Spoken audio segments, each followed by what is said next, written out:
রোজা অবস্থায় টুথপেস্ট দিয়ে ব্রাশ করা যাবে কিনা, রোজা রাখা অবস্থায় স্বপ্নদোষ বা কামভাবের জন্য মজি বের হলে কিংবা বীর্যপাত হলে কি রোজার কোনো ক্ষতি হয়? রমাদান মাসে ওষুধের মাধ্যমে মাসিক বন্ধ রেখে কি রোজা রাখা যাবে? রমাদান মাসে মহিলারা রান্না করার সময় কি লবণ চেক করতে পারবেন? রোজা রাখা অবস্থায় কি হিজামা করা যাবে? রমজানে উমরা করার বিশেষ কোনো ফজিলত আছে কিনা? উমরা করার কি নির্দিষ্ট কোনো সময় আছে? মহিলাদেরও কি মিসওয়াক করতে হবে? মহিলাগণও কি মিসওয়াক করলে হাদিস বর্ণিত সওয়াব পাবেন? আজানের কতক্ষণ আগে সাহারি খেয়ে শেষ করা উচিত? রোজা রাখা অবস্থায় পিরিয়ড হয়ে গেলে করণীয় কি? সাহারির মূল ও উত্তম সময় কখন? প্রিয় দর্শক, আর বিলম্ব না করে চলুন আপনাদের প্রশ্ন উত্তর দেওয়ার পালায় প্রবেশ করি। বেলাল হোসেন আপনি লিখেছেন, জীবনের অনেক রোজা কাজা রয়ে গেছে, এখন কি আমি আগে পেছনের রোজাগুলো কাজা আদায় করব নাকি এই রমজানের রোজাগুলো আগে রাখবো? দেখুন, জীবনের যদি অনেক রোজা আপনার কাজা হয়ে থাকে ইতিপূর্বে, তাহলে সেক্ষেত্রে সে রোজাগুলো এই রমজানের আগে আগে আপনার রেখে ফেলা উচিত ছিল, কর্তব্য ছিল। এখন তো রমজান চলেই এসেছে, অতএব এই রমজানের রোজাগুলো আপনাকে রাখতে হবে। এই রমজান শেষ হওয়ার সঙ্গে সঙ্গেই আপনি বিলম্ব না করে বিগত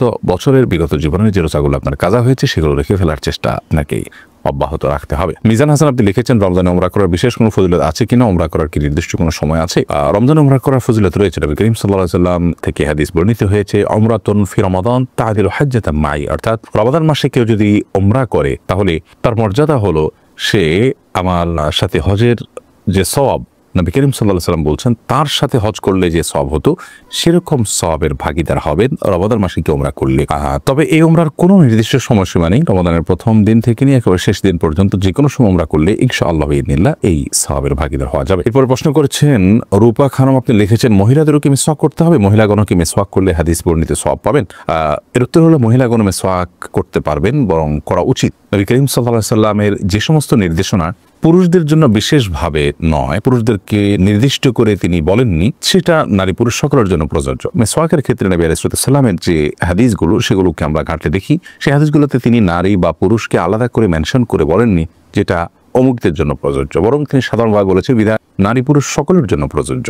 তাছাড়া মিসওয়াকের যে উপকারিতা সেটা পুরুষদের উপরে যেরকম বর্তায় নারীদের উপরে একইভাবে বর্তায়, বিধায় তারাও অধিক পরিমাণে মিসওয়াক করবেন। মিসওয়াকের যে জায়গাগুলো আছে সেগুলোতে মিসওয়াক অধিক পরিমাণে করবেন। মিসওয়াক বিষয়ে আমাদের একটা ভিডিও বক্তব্য আছে, কোন কোন জায়গায় মিসওয়াক করতে হবে, 7টি জায়গায় মিসওয়াক করার কথা বিভিন্ন হাদিস থেকে আমরা জানতে পারি, সেগুলোকে আমরা একত্র করে দিয়েছি। সেই জায়গাগুলোতে একজন পুরুষ যেমন মিসওয়াক করার চেষ্টা করবেন, একজন নারীও তার মতো করে মিসওয়াক করার চেষ্টা করবেন। রমাদান মাসে সিয়াম রেখে দিনের বেলা মিসওয়াক করা যায়। নবী করিম সাল্লাল্লাহু আলাইহি ওয়াসাল্লাম এত বেশি সংখ্যক মিসওয়াক করেছেন রমজান মাসে রোজা রেখে যে আয়েশা রাদিয়াল্লাহু তাআলা বলেছেন গুণে শেষ করা কঠিন হবে। এর পরের প্রশ্ন হলো, রমাদান মাসে মহিলারা রান্না করার সময় কি লবণ চেক করতে পারবেন? আমাদের মা বোনরা রমাদান মাসে রান্না করতে গিয়ে বা যে কোনো পুরুষও রান্না করতে গিয়ে যদি তরকারির লবণ চেক করতে হয়, স্বাদ চেক করতে হয়, তাহলে সেক্ষেত্রে সেটি তার জন্য জায়েজ হবে যদি এই চেকটা হয় জিহ্বা দিয়ে এবং চেক করে সাথে সাথে আবার থুতুর মাধ্যমে তিনি সেটাকে পরিষ্কার করে ফেলে দেন, অর্থাৎ গলদকরণ না গেলেন, তাহলে সেক্ষেত্রে সেটি জায়েজ হবে। যদিও এটা অ্যাভয়েড করতে পারলে সেটা বেটার এবং উত্তম। যদি কারোর সন্দেহ হয় যে রান্নাটা ঠিক মতো হলো কি হলো না, মানুষ খেতে পারবে কি পারবে না, লবণ হলো কি হলো না, কম বা বেশি হলো কিনা, তাহলে সেক্ষেত্রে তিনি পরখ করতে পারবেন। তবে জিহ্বার আগায় নিয়ে সেটাকে আবার খুব ভালোভাবে থুতুর সাথে ফেলে দেওয়ার চেষ্টা তাকে করতে হবে, তিনি ফেলে দিতে হবে। এর মাধ্যমে ইনশাআল্লাহ তাআলা তার এই চেক করাটা জায়েজ হবে। তবে যাদের মোটামুটি অনুমান হয়ে গেছে, আন্দাজ হয়ে গেছে, খুব একটা প্রয়োজন হয় না, তারা এটা অ্যাভয়েড করতে পারলে অবশ্যই বেটার এবং ভালো। এরপর ইমাম হোসেন আপনি লিখেছেন, রোজা রাখা অবস্থায় কি হিজামা করা যাবে? রোজা রাখা অবস্থায় হিজামা করা যাবে কিনা, হিজামা করলে রোজা ভঙ্গ হবে কিনা, এই বিষয়ে কাপিং থেরাপি বা হিজামা যেটাকে আমরা বলছি, এইটিকে এ বিষয়ে ফোকাহ একরামের মধ্যে দুটি মত রয়েছে। বেশিরভাগ ফোকাহ একরামের মতেই হিজামা করলে রোজা ভঙ্গ হবে না, কারণ আবু সাঈদ খুদরি রাদিয়াল্লাহু তাআলা বর্ণিত সেই প্রসিদ্ধ হাদিসটি থেকে আমরা জানতে পারি নবী করিম সাল্লাল্লাহু আলাইহি ওয়াসাল্লাম রোজা রাখা অবস্থায় সিয়ামরত অবস্থায় তিনি হিজামা গ্রহণ করেছেন, অতএব এটি রোজা ভঙ্গ করবে না।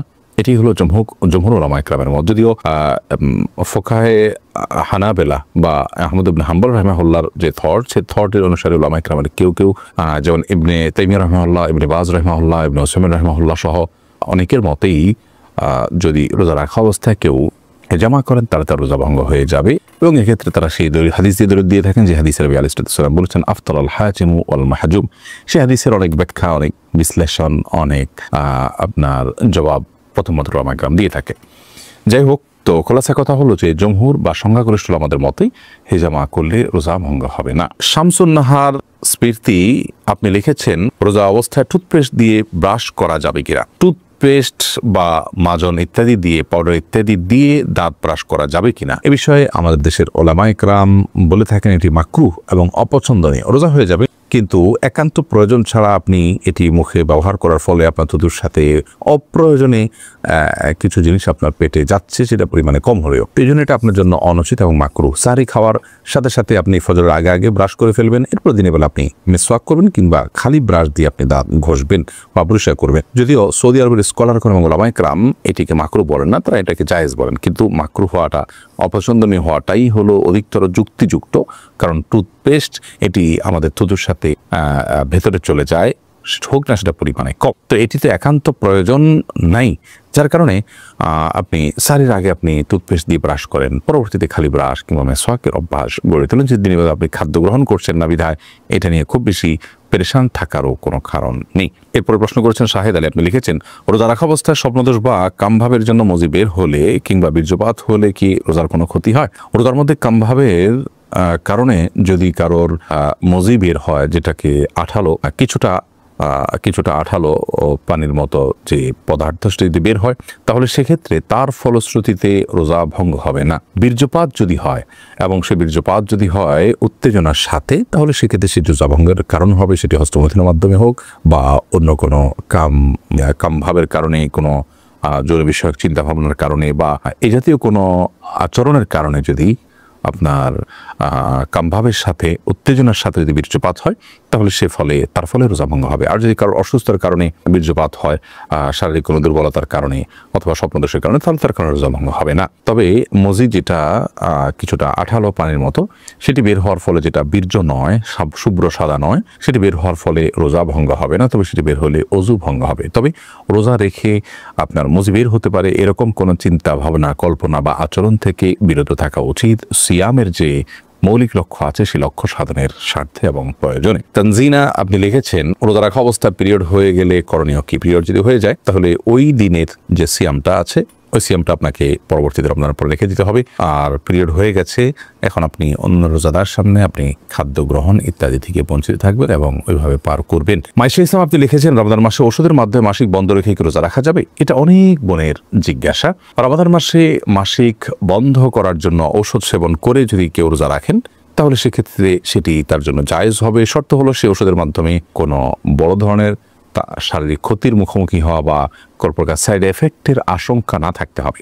যদি ওষুধ সেবন করার মাধ্যমে বড় কোনো ক্ষতি না হয়, তাহলে সেক্ষেত্রে এটি গ্রহণ করে আপনি মাসিক বন্ধ রেখে সিয়াম পালন করতে পারবেন, কোনো অসুবিধা নেই। যদিও উত্তম হয় স্বাভাবিক অবস্থার উপরে ছেড়ে দেওয়া, কারণ আল্লাহ রাব্বুল আলামিন যে অবস্থা রেখেছেন সে অবস্থার উপরে থাকতে পারলে বেটার। তবে হ্যাঁ, অনেকে আছে রমজানের পরে রোজাগুলো রাখাটা তাদের জন্য চ্যালেঞ্জিং হয়ে যায়, কঠিন হয়ে যায়, তাহলে সেক্ষেত্রে তারা ওষুধ সেবন করে এই রোজাগুলো রাখতে পারবেন, রমজান রোজাগুলো রাখতে পারবেন, কোনো অসুবিধা নেই। শর্ত হলো সাইড এফেক্ট এর মাধ্যমে বড় কোনো ক্ষতির মুখোমুখি হওয়ার আশঙ্কা না থাকতে হবে। কারণ মানুষ নিজেকে ক্ষতির মধ্যে ফেলে দিবে এরকম কোনো কাজ ইবাদত করার জন্য করার নির্দেশনা ইসলাম আমাদেরকে দেয় না। আল্লাহ রাব্বুল আলামিন মাসিকের কারণে আপনাকে রোজা রাখার তৌফিক দেননি, কিন্তু আপনার মধ্যে আক্ষেপ আছে, আপনার মধ্যে আগ্রহ আছে যে আমি যদি মাসিক না হতো তাহলে রোজা রাখতাম। তো এই যে একটা আপনার আকুতি, এই যে আপনার আকুলতা, এটার কারণে আল্লাহ তাআলা রোজা না রাখতে পারার পরও আল্লাহ রাব্বুল আলামিন রোজা রাখার যে সব সেটি দান করবেন। কারণ হাদিসে আছে, নবী করিম সাল্লাল্লাহু আলাইহি ওয়াসাল্লাম বলেছেন, কোনো ব্যক্তি যদি অসুস্থ হয়ে পড়ে, শারীরিকভাবে অনুপযুক্ত হয়ে পড়ে কোনো ইবাদত করার, অথচ তার যখন শারীরিক সক্ষমতা ছিল তিনি সেই ইবাদতটি করতেন, ত্রুটি বিচ্ছুতি করতেন না, তিনি সেটি করতেন এবং এখনও সুস্থ থাকলে তিনি করতেন, তাহলে সেক্ষেত্রে তিনি এই ইবাদতটি সুস্থ অবস্থায় করলে যে পরিমাণ সওয়াব পেতেন, অসুস্থ অবস্থায় সেই ইবাদতটি করতে না পারার কারণে তার যে বেদনা, তার যে আকুতি, তার যে আকুলতা এবং তিনি যে সুস্থ থাকলে রাখতেন, সেই বিবেচনায় আল্লাহ তাআলা তাকে ইবাদত করার সওয়াব দেবেন। বিধায় মা বোনরা এক্ষেত্রে আলাদা কোনো কসরত না করলেও ইনশাআল্লাহ বিদিনিল্লাহ আল্লাহ তাআলার কাছ থেকে তারা আজর পাবেন, যদিও এর রোজাগুলো তাদেরকে আবার রেখে দিতে হবে। অতএব ওষুধ সেবন করে মাসিক বন্ধ রেখে রোজা রাখতে পারবেন, ওই শর্ত সাপেক্ষে যে সাইড এফেক্ট থাকবে না। মাজেদ মুন্সি আপনি লিখেছেন সাহরির মূল ও উত্তম সময় কখন? আজানের কতক্ষণ আগে সাহরি খেয়ে শেষ করা উচিত? দেখুন, সাহরির মূল এবং উত্তম সময় হলো রাতের শেষ প্রহর, রাতের 3 ভাগের শেষ ভাগ বলতে পারেন, এবং বিশেষ করে আজানের অন্তত 10-15 মিনিট আগে সাহারি খেয়ে শেষ করবেন। এটি হলো সবচেয়ে উত্তম সময় সাহারির জন্য। যদি আপনি তার একটু আগে খেয়ে ফেলেন, তাতেও সাহারির যে সব সেটি আদায় হয়ে যাবে। সাহারির ক্ষেত্রে বেশ অনেকগুলো জিজ্ঞাসা আছে, একটা ভিডিও ক্লিপ আছে আমাদের, সেখানে আমরা সাহারি সম্পর্কিত কমন 10টি প্রশ্নের উত্তর দেওয়ার চেষ্টা করেছি।